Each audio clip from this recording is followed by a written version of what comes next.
Hello friends, welcome to Jainam Software.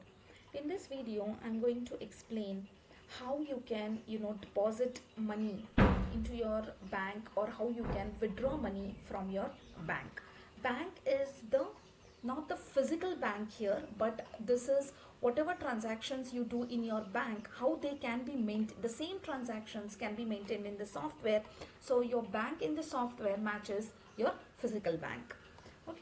So for that, first what you need to do is you need to create your bank ledger. So for that you go to ledger, create ledger.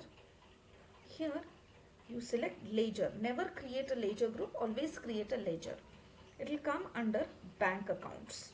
Bank accounts. Say your bank name is SBI. Okay. I save this here. Now go to add to favorite and check if that has been added. Yes, SBI, and make sure it's a ledger and the ledger group is bank accounts. Okay. Now to add to deposit money, say you have deposited 10,000 in your bank today.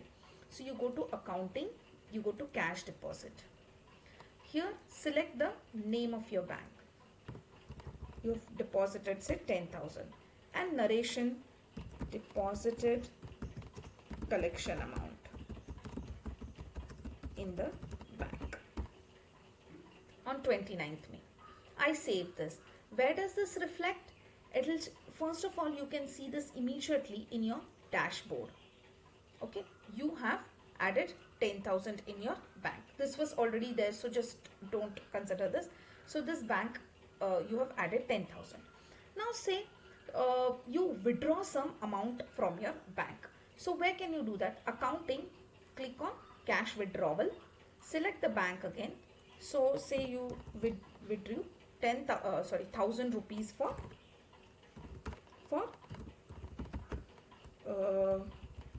for some expenses. Okay, then you can save this. Where can you see the effect immediately?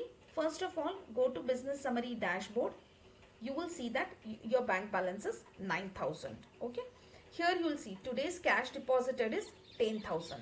Okay, now the further analysis you can do it through your bank statement. If you refresh this, you will see that here deposited 10,000, withdrew 1,000. So here is your bank that is showing you 9,000, and it should always match with your dashboard. So it's matching with your dashboard. Similarly, you can see that in account statement as well. So select SBI and you will be able to see the entries whatever you have done, deposited collection amount in the bank and for expenses. Rest of all, which voucher it is, which which counter ledger it is, everything will be taken care automatically by the software. So friends, this is how cash deposit and cash withdrawal works in Jainam Software. Thank you so much for watching this video and have a nice day.